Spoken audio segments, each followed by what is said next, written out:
अल्लाह के फजलो करम से ये इस साल पहला हादसा। बस जल्जला आ गया, कोई कुछ नहीं कर सकता।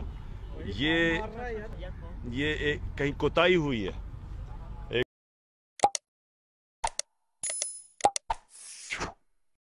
औज़ुबिल्लाहिमिनश्शैतानिर्रजीम बिस्मिल्लाहिर्रहमानिर्रहीम।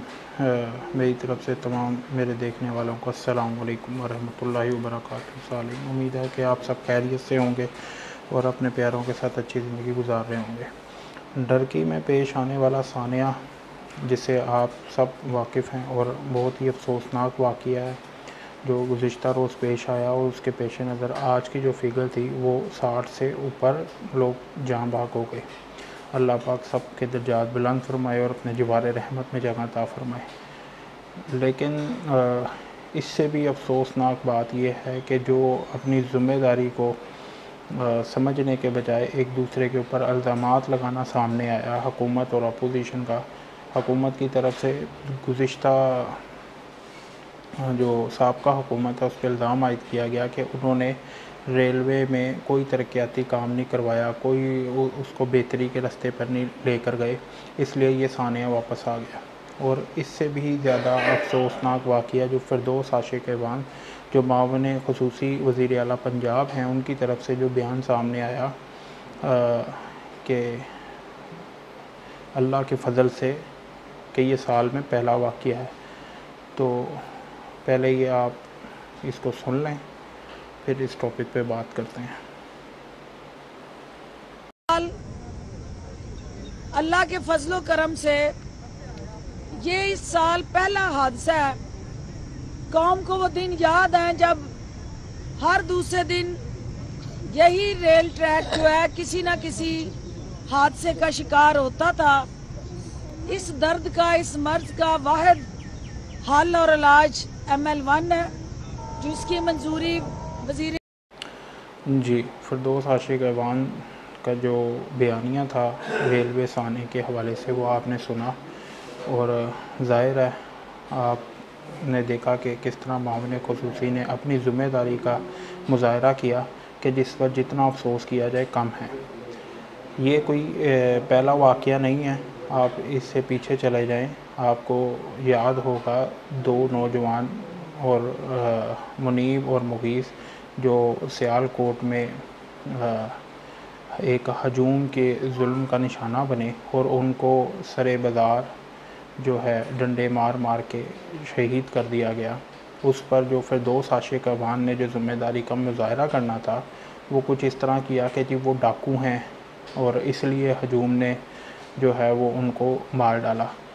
क्या उस वक्त भी उनसे ये सवाल हुआ कि क्या रियासत इस चीज़ की इजाज़त देती है कि अगर कोई डाकू डकैत हो और उसको सरे बाज़ार मार दिया जाए, हजूम कोई भी अपनी तरफ से कुछ साख्ता अदालतें लगा ले?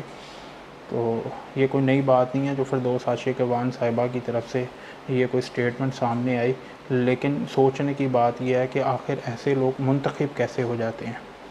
और फिर रेलवे में जो सानिया पेश आया, वो साबका हुकूमतों के अदवार में भी जो सानियात पेश आए, इसकी ज़िम्मेदारी उससे साबका हुकूमत के दौर पे डाली गई, लेकिन ज़िम्मेदारी कबूल करने के लिए कोई तैयार नहीं है। बेहतर हिकमत अमली बनाने और अदारे की बेहतरी के लिए काम करने के लिए कोई तैयार नहीं है। जबकि आवाम के मुतल्लिक जितनी सख्त पॉलिसियाँ बनाई जाती हैं, जितने जुर्माने आयद किए जाते हैं, टैक्स आयद किए जाते हैं, उस पर तो हिकमत अमली बनाई जाती है, लेकिन आवाम के लिए, आवाम के बेहतर मुस्तकबिल के लिए और आवाम के सफ़री जहाँ आवाम ने सफ़र करना होता है उसकी बेहतरी के लिए कोई पॉलिसी, कोई हिकमत अमली नहीं तैयार की जा सकती। इमरान खान साहब जब अपोजिशन में थे उस टाइम उन्होंने भी कुछ स्टेटमेंट दी थी रेलवे सानियात पर, वो भी आप सुन लें। कि जिसमें बस जल्जला आ गया, कोई कुछ नहीं कर सकता। ये एक कहीं कोताही हुई है। एक सिग्नल तोड़ के दरवाज़ा खुला, ट्रैफिक जा रहा है और ट्रेन आ गई। मेरे ख्याल में रेलवे के वजीर को रिज़ाइन करना चाहिए। कहीं भी दुनिया के अंदर जो आप कहीं कोई रेल का एक्सीडेंट होता है वजीर रिजाइन करता है, क्योंकि रिजाइन जब तक वो नहीं करता, इंक्वायरी नीचे, उसके नीचे इंक्वायरी नहीं सही हो सकती। रेलवे के वजीर एक्सीडेंट रेलवे का हुआ, नीतीश कुमार ने रिजाइन किया। बरतानिया में कितनी दफा हुआ है कि एक छोटा सा भी वाकया होता है रेलवे का, उनका वजीर रिजाइन कर जाता है। जी, नवाज इमरान खान साहब ने जो स्टेटमेंट दी वो भी आपने सुनी, और अब की जो इमरान खान साहब की स्टेटमेंट है, बल्कि अभी फवाद चौधरी साहब का बयान सामने आया है कि फूंक मार कर जो है रेलवे को बेहतर नहीं बना सकते, इसके ऊपर टाइम लगेगा। तो जनाब, हम नहीं कहते कि फूंक मार के आप रेलवे को बेहतर बना दें, आप टाइम लें, आप वक्त लें। आपने माशाल्लाह से पिछले 3 साल को वेस्ट किया है। अगर आप उसमें काम करते तो शायद आज ये सानिया पेश ना आता। लोगों की कीमती जानें ज़ाया हुई हैं, तो इसकी ज़िम्मेदारी तो किसी को कबूल करनी पड़ेगी। इसका मतलब ये नहीं है कि पिछले दौर ने काम नहीं किया, आपने नहीं करना और आगे वाली हुकूमतों ने नहीं करना। तो मेरी इस सारे मामलात पे लेके खैर इन सियासतदानों, या पिछले दौर में हो या उससे पिछले दौर में हो, उनसे कोई गिला शिकवा नहीं। सिर्फ आवाम से गिला शिकवा है कि वो ऐसे लोगों को मुंतखब कैसे कर लेते हैं, कैसे वो अपनी ज़िम्मेदारी का, वोट के मुतल्लिक अपनी ज़िम्मेदारी को नहीं निभा पाते, और अपने अपने लीडर के लिए अपनी जानें कुर्बान कर देते हैं। लिहाजा हमें इसके मुतल्लिक सोचने की ज़रूरत है, और नेक्स्ट टाइम जो है आवाम इस मुतल्लिक सोचे कि हम वोट किसको दे रहे हैं। क्या वो आपके मुतल्लिक अच्छी सोच रखते हैं, पॉजिटिव सोच रखते हैं? क्या वो आपके बेहतर मुस्तकबिल के लिए काम करेंगे? अगर नहीं तो फिर आप अपने वोट का इस्तेमाल सही तरीके से करें।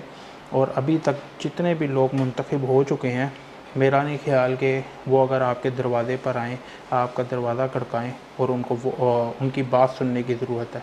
क्योंकि जब ये इक़्तिदार में होते हैं तो ये फ़िरौन से भी 2 हाथ आगे बढ़ चुके हैं। इन्हें आपसे कोई सरोकार नहीं, सिर्फ ये वोट की हद तक आपके हमदर्द हैं। उसके बाद इनके लाऊ लश्कर होते हैं और ये आपको रोंदने के दर पे होते हैं कि आप इनकी नज़र में मेरा तो ख़्याल है कि मैं बड़ा बोलूं कि इंसान की भी अहमियत नहीं रखते। जज़ाकल्लाह। अस्सलामु अलैकुम व रहमतुल्लाहि व बरकातुहू।